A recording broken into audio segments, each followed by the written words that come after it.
तो आइए आज इरेडा ने अपने रिजल्ट डिक्लेयर कर दिए हैं और रिजल्ट हम लोग डिस्कस करेंगे आज कि इरेडा ने अपने रिजल्ट कैसे डिक्लेयर करे, कैसे इरेडा की रिजल्ट रहे, क्वार्टरली रिजल्ट इरेडा ने Q1 की रिजल्ट डिक्लेयर कर दिए हैं। तो चलिए हम लोग आज डिस्कस करेंगे और देखेंगे कि बाजार के एस्टिमेट के अकॉर्डिंग यहाँ इरेडा ने कैसे रिजल्ट डिक्लेयर किए, बाजार कैसा सोच रहा था और इरेडा ने उसके कंपैरिजन में इरेडा के रिजल्ट कैसे रहे हम यहाँ पे समझेंगे। चलिए देखते हैं। तो आप रेवेन्यू देख पा रहे हैं, ईयर ऑन ईयर अच्छा खासा जंप दिख रहा है। टोटल रेवेन्यू आप देख पा रहे हैं स्क्रीन पर, ईयर ऑन ईयर अच्छा खासा जंप टोटल रेवेन्यू में कंपनी का देख पा रहे हैं आप। और क्वार्टर एंड क्वार्टर देखें तो वो भी ठीक ठाक जंप है। अब हम देखेंगे यहाँ पर, चलिए नेक्स्ट आप देख पा रहे होंगे यहाँ पर पैट, हम लोग पैट डिस्कस करते हैं। तो पैट अगर आप स्क्रीन पर देख पा रहे हैं तो पैट कंपनी ने अच्छे डिक्लेयर किए हैं प्रीवियस क्वार्टर के कंपैरिजन में भी और ईयर ऑन ईयर के भी कंपैरिजन में भी। चलिए हम लोग उसको भी यहाँ पर कंपेयर करते हैं। और इरेडा जो कि एक बेहद शानदार कंपनी आप देख पा रहे हैं स्क्रीन पर, पैट ईयर ऑन ईयर अच्छा खासा jump, profit after tax PAT year on year अच्छा खासा जंप कंपनी में देखने को मिला है। क्वार्टर एंड क्वार्टर यहाँ पर भी एक अच्छा खासा जंप, ठीक ठाक जंप कंपनी ने दिया है।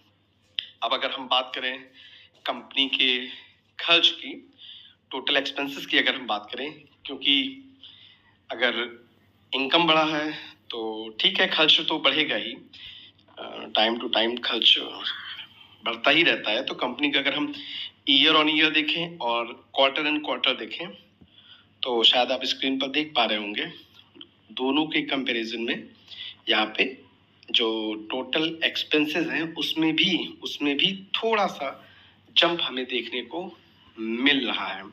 अब क्योंकि कंपनी जैसे जैसे ग्रो करेगी तो कंपनी के एक्सपेंसेस बढ़ेंगे।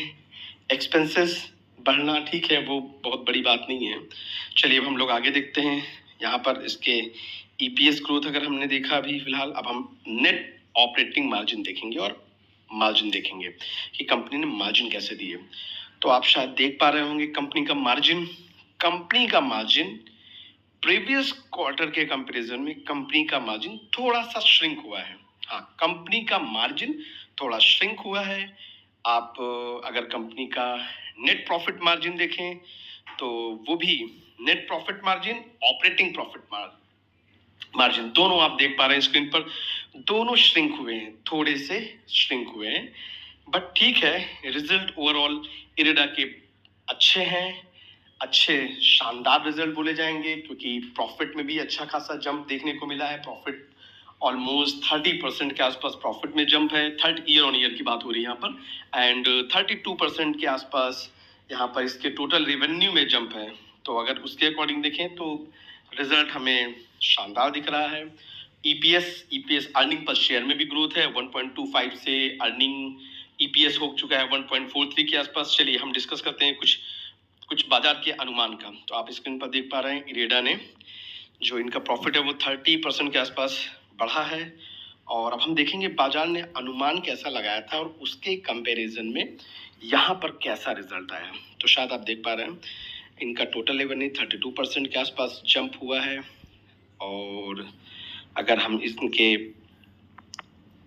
आप लोन ग्रोथ की बात करें, लोन ग्रोथ भी इनकी अच्छी खासी, जून क्वार्टर में लोन ग्रोथ आप देख पा रहे हैं अच्छा खासा इंक्रीज हुआ है, मतलब लोन ग्रोथ भी इनका शानदार रहा है।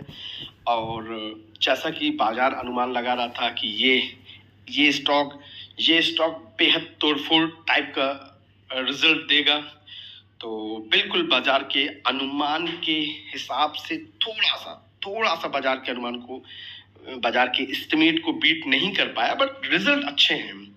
अकॉर्डिंग टू मी रिजल्ट बेहद शानदार है। हाँ, बाजार ने अनुमान शायद कुछ ज्यादा लगा दिया था, उसके कंपैरिजन में यहाँ पर थोड़ा सा कम है।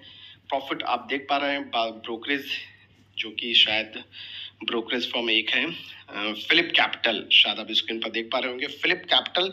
इन्होंने जो अनुमान लगाया था वो लगाया था करीब 40% के आसपास year on year growth, profit में जो प्रॉफिट इनका जनरेट होना था इनके अकॉर्डिंग ईयर ऑन ईयर 40% 41% के आसपास होना चाहिए था, बट वो शायद उनके इनके अकॉर्डिंग ऐसा, मतलब बाजार के अनुमान के हिसाब से जैसा कि इन्होंने अनुमान लगाया, इनके इनके एस्टिमेट को इरेडा ने बीट नहीं किया।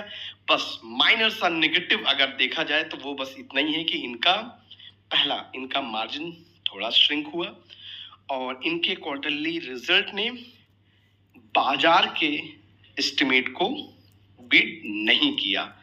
तो चलिए मंडी को खैर हम देखेंगे इनका मंडी को कैसा रिएक्ट करता है ये इरेडा इन रिजल्ट्स को लेकर। आइए हम बात करते हैं इनके सपोर्ट्स की।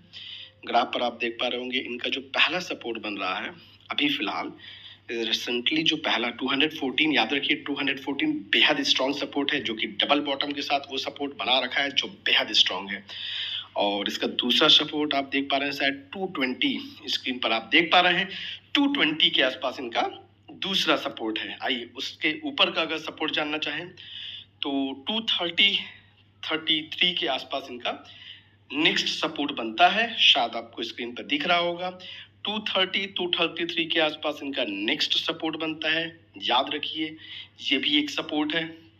तो हमारा पहला सपोर्ट हो गया 214 बेहद स्ट्रॉन्ग, सेकेंड सपोर्ट हो गया 220 अच्छा सपोर्ट है, और उसके बाद सपोर्ट हो गया 230 के आसपास। चलिए फिर 250 के आसपास, ये कुछ सपोर्ट्स लेवल हैं जो हम आपसे डिस्कस कर रहे हैं। और आइए अब हम बात करेंगे रेजिस्टेंस लेवल की, कहां से ये एक बड़ी रैली दिखा सकता है। तो आप स्क्रीन पर देख पा रहे हैं इसका जो रेजिस्टेंस है वो 305, मतलब 300 के, एक्चुअली में 300 के आसपास ये एक थोड़ा सा हर्डल फेस कर रहा है। तो 305 ये एक रेजिस्टेंस का काम कर रहा है इरेडा के लिए। जिस दिन ये 305 को क्रॉस कर देगा, एक हर्डल है, अगर इस हर्डल को क्रॉस कर दिया तो फिर यहाँ से फर्दर रैली आपको इरेडा में अच्छी खासी देखने को मिल सकती है, जो स्टॉक को ले जा सकती है 350 टू 400। तो क्योंकि आने वाला है बजट, और बजट में इनको लेकर हो सकते हैं कुछ बड़े अनाउंसमेंट्स, जिसका फायदा कंपनी को मिल सकता है और हो सकता है वहां से एक शानदार रैली दिखा दे। Thank you.